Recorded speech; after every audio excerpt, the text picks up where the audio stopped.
ఒక్క లేఖ మావోయిస్టు పార్టీలో గందరగోళం రేపింది. అగ్రనేతలు ఒక్కరొక్కరు నేల కొరుగుతున్నారు. పటిష్ట నాయకత్వం లేకుండా పోయింది. దీనికి తోడు కోవర్ట్ ఆపరేషన్ పార్టీ ఉనికినే దెబ్బతీస్తున్నాయి. ఇంకోవైపు వరుస ఎన్కౌంటర్లు పార్టీని తుడిచిపెట్టేలా చేస్తుంది.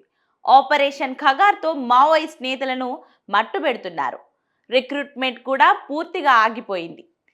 ఈ క్రమంలో సాయుధ పోరాటానికి తాత్కాలిక విరమణ ప్రకటించాలని తమ పార్టీ నిర్ణయించుకుందని మావోయిస్టు సీనియర్ నేత మల్లజుల వేణుగోపాల్ అలియాస్ భూపతి రాసిన లేఖ కలకలం సృష్టిస్తోంది.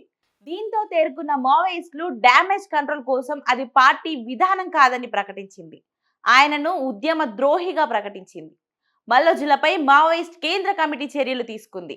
అతడిని ద్రోహిగా ప్రకటించడం, అతని వద్ద ఉన్న ఆయుధాలు పార్టీకి అప్పగించాలని ఆదేశించింది. లేనట్లయితే వాటిని పీపుల్స్ గొరిల్లా ఆర్మీ స్వాధీనం చేసుకుంటుందని హెచ్చరించింది. అయితే ఆయుధాలు వదిలేసేందుకు సిద్ధంగా ఉన్నామంటూ కేంద్ర కమిటీ అధికారిక ప్రతినిధి హోదాలో అభయ్ పేరుతో మల్లజుల వేణుగోపాల్ ఇటీవల లేఖ విడుదల చేసిన క్రమంలో పార్టీలో గందరగోళం ఉందని అర్థం వచ్చేలా పార్టీపై మల్లోజుల వేణుగోపాల్ తప్పుడు ప్రచారం చేస్తున్నారని ఆరోపించింది. ఇక కాల్పుల విరమణ, శాంతి చర్చలపై అతడి ప్రకటనను పార్టీ ఖండించింది. లొంగిపోయేందుకు ఇలాంటి ప్రకటనలు చేస్తున్నారని పేర్కొంది. మావోయిస్ట్ నేత మల్లోజుల వెంకటేశ్వర అలియాస్ కిషన్ కు వేణుగోపాలరావు తమ్ముడవుతారు. మారిన ప్రపంచం, దేశ పరిస్థితుల దృష్ట్యా ఆయుధాలను విడిచిపెట్టి ప్రధాన స్రవంతిలో చేరాలని ప్రధాని, కేంద్ర హోంశాఖ మంత్రి, సీనియర్ పోలీస్ అధికారులు నిరంతరం చేసిన అభ్యంతరాల దృష్ట్యా తమ పార్టీ ఆయుధాలను వదులుకోవాలని నిర్ణయించుకుంటుందని ఆ పార్టీ నేత అభయ్ పేరుతో ఈ నెల 16న ఒక లేఖ విడుదలైన విషయం తెలిసిందే.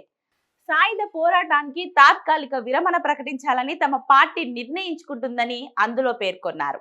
భవిష్యత్తులో ప్రజా సమస్యలపై అన్ని రాజకీయ పార్టీలు పోరాడుతున్న సంస్థలతో వీలైనంత వరకు కలిసి పోరాడదామని వివరించారు.